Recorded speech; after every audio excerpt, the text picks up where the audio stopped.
What's up, guys? Before I jump into it, I want to let you know that tonight, and hopefully a lot more in the future, I'll be live over on my Twitch channel playing some Warzone with friends, so I'd love to chat further with you all. If you're interested in hanging out, the link will be in the top of the description below. That said, let's jump into the content at hand. I'll be the first to tell you that I've been in deep with Warzone, and trust me, I've been seeing the comments asking for some more exclusively traditional MP videos. The last month, though, has just been kind of so aflame with new offerings that weren't traditional MP that it was something we just didn't get around to. But today, I want to jump back into the roots of the standard MP and what Modern Warfare has to offer and talk to you guys about the top 5 classes that you should be running in MP, whether that be 6v6, 10v10, or ground war, whatever your choice is. These, to me, are the best around and can absolutely help you slay out.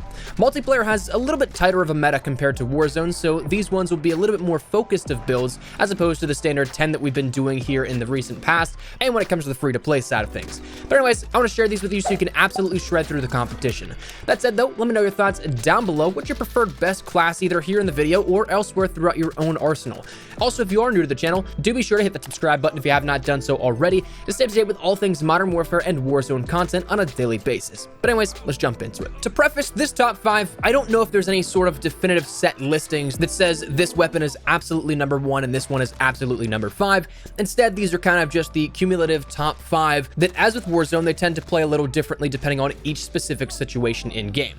The difference, though, for MP is that, again, the meta is a bit tighter down to the weapon spread as opposed to what Warzone has to offer. So what we'll discuss today comes down to fewer weapon classifications, mainly ARs and SMGs. So with that, let's start out with my personal favorite as of late, the Grau 5.56. Now, Season 2's weapon to combat the Ram 7 and the M4A1 as a mobile but well-versed rifle, seriously, I think is one of the best around, with stats keeping up with the dubbed King of MP since launch of that of the M4. It can hold its own in just about any engagement in CQB, medium range, or even long range engagements. So for this reasoning, I try to maximize the weapon for its potential to be that sort of middle ground, that I can use it in all of those different situations, and it can be a favorable outcome for each of them. So for this, we end up running the FFS 20.8-inch Nexus barrel, the no stock attachment, Commando 4 grip, the XRK Void 2 grip, and the weapon perk of Fully Loaded.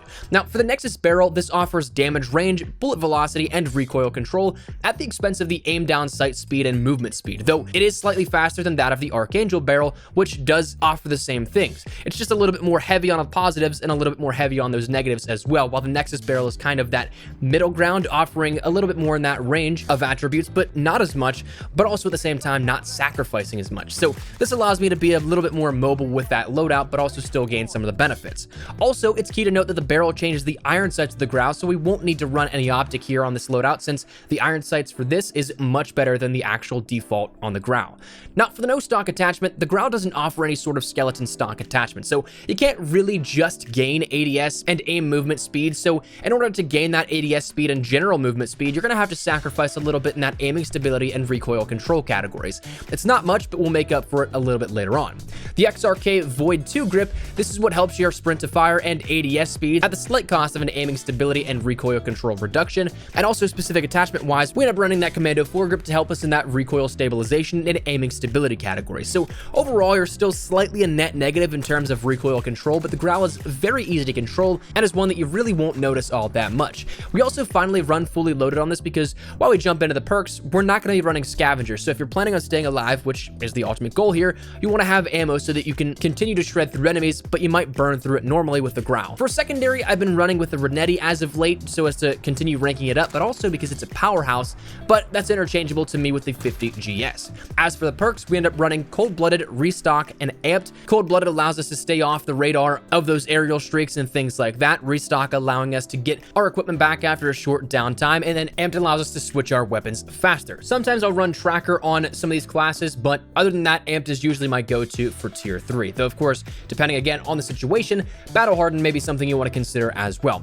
As for equipment to round out this loadout, we end up running C4 and Stim, as we will with all the other loadouts here in this video. Let's swap over to another weapon, though, that being the M4, of course, still a lot of people's go-to, and rightfully so. It is still one of the best weapons in the game, if not the best, depending on who you ask. But for this and our class, we end up running the stock M16 Grenadier barrel. We end up running the no stock attachment. We run Commando 4 grip and stippled grip tape, and as well the perk of sleight of hand. Now, the stock M16 obviously gives you that damage range, bullet velocity, and recoil control with a slight sacrifice in the ADS speed and movement speed. No stock as well will kind of gain us that back in terms of the movement speed and the ADS speed with a slight slight sacrifice in aiming stability and recoil control, and our commando grip will allow us to gain that back with the recoil stability, aiming stability with a slight sacrifice in movement speed, and the stippled grip tape will double down on that ADS and sprint to fire speed with a slight reduction in aiming stability. Sleight of hand, though, obviously not really affecting the weapon itself, but more so just the ability to get back into the fight as quick as possible. For this, again, we end up running the Grenade as well as the 50GS, depending on what I'm feeling like. It would be the 50GS if it was before Season 3, but it is not, so it's definitely something you want to try and rank up and run for yourself. We end up running the perks of Cold-Blooded, Restock, and Amped, as we did with the Growl setup, and as well C4 and Stim. This to me just makes one of the best overall M4 setups, and it's something that you can use to get in and out of situations, challenge gunfights at a distance if you really need to, but something that'll allow you to just steamroll through your enemies. Now, the final rifle we'll talk about here in this video comes down to another one that's been kind of a favorite of mine as of lately, because it is something that at range is actually really good, that being the M13. Statistically speaking, this isn't one of the best weapons up close, even though the fire rate may actually indicate otherwise, but once you end up shooting at a distance, if you can land headshots, you're going to have a faster time to kill than the majority of weapons in the entire game, not just even in the rifle category. Now for this, we end up running the Tempest Marksman Barrel, the Solo Zero Optic Mini Reflex, the M13 Skeleton Stock, the Stippled Grip Tape, and Sleight of Hand. Now the Tempest Marksman gives us that damage range, bullet velocity, and recoil control with the slight sacrifice of ADS speed and movement speed, but again, we're trying to kit this out so that it plays to the strengths of the M13, which is slightly at a distance, so that's definitely something you want to run here at that one. The M13 Skeleton Stock is one that will give you ADS movement speed and also a better ADS time with a slight sacrifice of aiming stability. Stippled Grip Tape will again help you get that weapon up a little faster and that sprint to fire speed up with a little aiming stability, but these negatives kind of cancel out in the weight of the Tempest Marksman Barrel because it's a heavier barrel. That recoil kick won't be as much. Now, I run an optic on this one just because I'm not a huge fan of the M13 iron sights, so I run the Solo Zero optic or sometimes the GI Mini Reflex, just really comes down to your own personal preference, and Sleight of Hand again so that we can get our weapon reloads in a little faster. Secondary is still the same of the Grenade or the 50GS, same with the perks and the C4 and Stim as are lethal and tactical, but overall this again is one that plays to that forte of slightly at a distance. If you can land your headshots, if you can be accurate, this will absolutely be one that you need to try out. Swapping weapon classifications, we're going to talk about now an SMG for our final two weapons, the first of which being Old Faithful, the one that has been there with the M4 as the dubbed Kings of MP, the MP5. Now, the MP5 is one that is probably one of the most mobile and most versatile of weapons with the right attachments, and it's one that's an absolute heavy hitter. For this, we end up running the FSS Light Barrel, the FTAC Collapsible Stock, the 10mm 30-round magazine, as well as the Stippled Grip Tape and Sleight of Hand. Now, the FSS Light Barrel allows you to have better ADS speed with a sacrifice in that bullet velocity, then the FTAC Collapsible, of course, being sort of that no stock attachment where you have the ADS speed increase as well as the movement speed with the sacrifice of aiming stability and recoil control.